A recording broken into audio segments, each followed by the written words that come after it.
नमस्कार।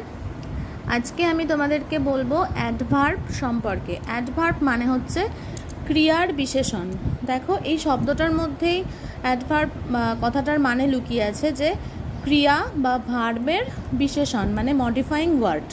ঠিক আছে, দেখো an adverb is a word used for qualifying or adding something to the meaning of a verb, adjective or other adverb। যে ওয়ার্ডটি ব্যবহার করে আমরা ভার্ব, অ্যাডজেক্টিভ বা অপর কোনো অ্যাডভার্বকে কোয়ালিফাই করে সহজে বোঝার জন্য কখন, কেন, কত, কোথায়, কতক্ষণ, কিভাবে কোনো ক্রিয়া সম্পাদনের টাইম, প্লেস, ম্যানার ইত্যাদি বিষয়গুলিকে পরিষ্কার করে বলতে পারি তাকেই বলা হয় অ্যাডভার্ব। যেমন দি হর্স রানস ফাস্ট, এখানে রান হচ্ছে ভার্ব, সেই ভার্ব মানে কাজটা কেমনভাবে হচ্ছে, ফাস্ট, খুব দ্রুত হচ্ছে। তার মানে ঘোড়াটি জোরে দৌড়ায়। কেমন করে দৌড়ায়? জোরে। তাহলে এই ভার্বকে যখন আমি কেমন করে বা কিভাবে দিয়ে প্রশ্ন করলে যে উত্তরটা আমি পাবো সেটাই হলো অ্যাডভার্ব। আবার দি হর্স রানস ভেরি ফাস্ট, এখানে দেখো দৌড়ায় জোরে, খুব জোরে। কীরকম জোরে দৌড়ায়? খুব জোরে। তাহলে জোরে মানে এখানে কিন্তু ফাস্ট হচ্ছে অ্যাডভার্ব, আমরা আগের সেন্টেন্সে দেখেছি ফাস্ট অ্যাডভার্ব। সেই অ্যাডভার্বকে মডিফাই করছে ভেরি, মানে কতটা জোরে, ভেরি ফাস্ট, খুব জোরে। তাহলে ভেরি হচ্ছে অ্যাডভার্বের অ্যাডভার্ব। নেক্সট সেন্টেন্সে দেখো the oranges are very sweet. Oranges are sweet যদি বলতাম তাহলে সুইটটা ছিল অরেঞ্জের মডিফাইং ওয়ার্ড মানে অ্যাডজেক্টিভ। কেমন সুইট? খুব বা ভেরি সুইট, তাহলে এটা হচ্ছে অ্যাডজেক্টিভের অ্যাডভার্ব। বুঝতে পেরেছো? তাহলে তিনটে সেন্টেন্সের মাধ্যমে তোমরা বুঝতে পারলে যে অ্যাডভার্ব ভার্বকে মডিফাই করে, অ্যাডভার্বকে মডিফাই করে, আবার অ্যাডজেক্টিভকেও মডিফাই করে। বোঝা গেল? এবার ইউজেস অফ অ্যাডভার্বস, আরও কিছু মোর ইউজেস অফ অ্যাডভার্ব, আমরা আরও কিছু অ্যাডভার্বের ইউজেস জানবো, কোথায় কখন অ্যাডভার্ব হয়।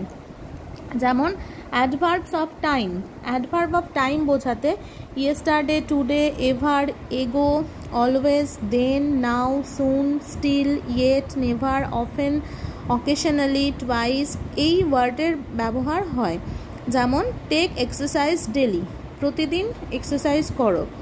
ইট রেন্ড ইয়েস্টারডে, গতকাল বৃষ্টি হয়েছিল। এখানে ইয়েস্টারডে, ডেলি এই ওয়ার্ডগুলো দিয়ে কাজের টাইম বোঝাচ্ছে, সেজন্য এটা হলো অ্যাডভার্ব অফ টাইম। বোঝা গেল? এবার আসছি অ্যাডভার্ব অফ ফ্রিকোয়েন্সি। দেখো অ্যাডভার্ব অফ ফ্রিকোয়েন্সি কতবার বোঝাতে ব্যবহৃত হয়, মানে কোনো কাজ কতবার হয়েছে বোঝালে তখন সেটা অ্যাডভার্ব অফ ফ্রিকোয়েন্সি হয়। যেমন I have told you twice, আমি তোমাকে দুবার কথাটা বলেছি।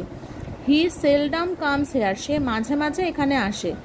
She frequently tells a lie, সে প্রায়ই মিথ্যা কথা বলে। তাহলে এই ফ্রিকুয়েন্টলি, সেলডাম, টুয়াইস এই ওয়ার্ডগুলো দিয়ে আমি কতবার কোনো কাজ করেছি সেটাকে বোঝানো হচ্ছে। এবার হচ্ছে adverbs of place, here, there, near, in, by, down, up, near by, away ইত্যাদি ওয়ার্ডগুলি ভার্বের কাজের স্থান বোঝায়, তাই এগুলিকে অ্যাডভার্বস অফ প্লেস বলে। যেমন shall I find you there, আমি কি তোমাকে সেখানে পাবো।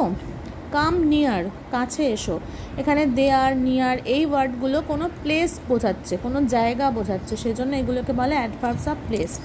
এবার আসছে adverbs of comparison, very, much, little, more, almost, enough, fairly, hardly, rather এই ওয়ার্ডগুলি কোনো অ্যাডজেক্টিভ, ভার্ব বা অ্যাডভার্বের পরিমাণ বা মাত্রা বোঝাতে ব্যবহৃত হয়। যেমন হি স্পিক্স ভেরি স্লোলি, সে খুব স্লোলি বা ধীরে ধীরে কথা বলে। All of us are very much happy for your success, আমরা আমাদের প্রত্যেকে তোমার সাকসেসের জন্য খুবই খুশি। ঠিক আছে, এগুলো আমরা অ্যাডভার্ব অফ কম্প্যারিজনের মধ্যে ফেলি। নেক্সট আছে অ্যাডভার্বস অফ ম্যানার্স, মানে কোনো কাজ কিভাবে ঘটছে বা কেমন করে হচ্ছে বোঝালে সেটা অ্যাডভার্বস অফ ম্যানার হয়। যেমন ফাস্ট, গ্লাডলি, অনেস্টলি, কোয়াইটলি এই অ্যাডভার্বগুলি কাজের প্রকৃতি বা ধরন বোঝাচ্ছে, মানে কাজটা কেমন ধরনের কাজ। যেমন উই প্রে রেসপেক্টফুলি, আমরা খুব শ্রদ্ধার সঙ্গে প্রার্থনা করছি। কিভাবে, কেমনভাবে প্রার্থনা করছি? Respectfully. The train is running fast, ট্রেনটি দ্রুত মানে যাচ্ছে। ঠিক আছে, কেমনভাবে যাচ্ছে? দ্রুত যাচ্ছে, ফাস্ট। তাহলে ফাস্ট, রেসপেক্টফুলি এগুলো হচ্ছে ম্যানার বোঝাচ্ছে। ঠিক আছে, তাহলে নিশ্চয়ই তোমরা অ্যাডভার্ব সম্পর্কে পুরোটা ক্লিয়ার করে বুঝতে পেরেছো। তাহলে আজকের মতো টাটা।